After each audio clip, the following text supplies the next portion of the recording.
जय श्री राम दोस्तों।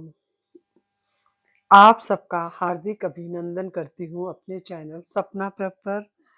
तो आज मैं आपको सुना रही हूँ पशुपतिनाथ व्रत की कथा और इससे जुड़ी कुछ जरूरी बातें भी मैं आपको बताऊंगी। तो जब भी आप इस कथा को सुनने बैठें तो अपने हाथ में अक्षत यानी कि साबुत चावल जरूर लें और जितने भी लोग आपके पास बैठे हों कथा सुन रहे हों उनको भी ये चावल अवश्य दें और हाथ में ये अक्षत लेकर कथा सुने। और बाद में इन चावलों को इधर उधर नहीं फेंकना है, इसे मंदिर में ही रख कर आए। तो पशुपतिनाथ व्रत की कथा और उससे जुड़ी जो कुछ बातें हैं मैं आपको वो बता रही हूँ। पशुपतिनाथ व्रत लगातार 5 सोमवार तक किया जाता है। पहले सोमवार से आखिरी सोमवार के बीच में कोई भी सोमवार छूटना नहीं चाहिए। पहले सोमवार की पूजा विधि जिस मंदिर में करते हैं उसी मंदिर में ही अगले 4 सोमवार की पूजा भी करनी चाहिए। यानी कि पांचों सोमवार की पूजा एक ही मंदिर में करनी है, आपको मंदिर नहीं बदलना है। पशुपति व्रत जिस सोमवार से शुरू कर रहे हैं उस दिन स्नान करके आपने साफ वस्त्र पहनने हैं और व्रत का संकल्प लेना है। मंदिर में शिवलिंग का अभिषेक करें। शाम की पूजा हमेशा सूर्यास्त के समय यानी सूर्यास्त के 1 घंटे पहले और सूर्यास्त के 1 घंटे बाद तक करनी चाहिए। तो मैं आपको छोटी छोटी 3 कथा सुनाऊंगी, आप उसे ध्यान से सुनना। तो और इस वीडियो को आप ज्यादा से ज्यादा शेयर करना कि जिससे कि दूसरे लोग भी इस कथा का फायदा उठा सकें।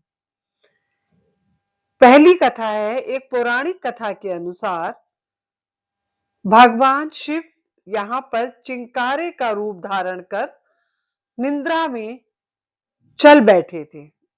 जब देवताओं ने उन्हें खोजा और उन्हें वाराणसी वापस लाने का प्रयास किया तो उन्होंने नदी के दूसरे किनारे पर एकदम से छलांग लगा दी। कहा जाता है कि इस दौरान उनका सींग 4 टुकड़ों में टूट गया था। इसके बाद भगवान पशुपति चतुर्मुख लिंग के रूप में यहाँ पर प्रकट हुए थे। और दूसरी कथा एक चरवाहे से जुड़ी हुई है। कहते हैं कि इस शिवलिंग को एक चरवाहे द्वारा खोजा गया था जिसकी गाय का जिसकी गाय के दूध से अभिषेक कर उसने शिवलिंग के स्थान का पता लगाया था। और तीसरी कथा भारत के उत्तराखंड राज्य से जुड़ी एक पौराणिक कथा से है। इस कथा के अनुसार इस मंदिर का संबंध केदारनाथ मंदिर से है। कहा जाता है जब पांडवों को स्वर्ग प्रयाग के समय शिवजी ने भैंसे के स्वरूप में दर्शन दिए थे जो बाद में धरती में समा गए, लेकिन पूर्णतः समाने से पूर्व भीम ने उनकी पूंछ पकड़ ली थी।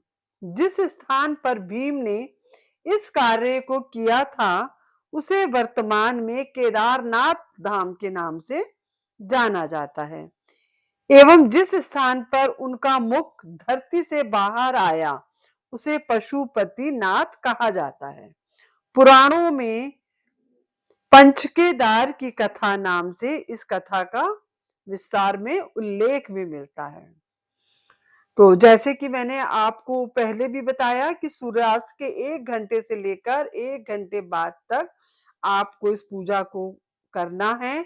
इसे गोधूली बेला का समय भी कहते हैं और इसमें शाम की जो पूजा होती है उसका बहुत महत्व होता है।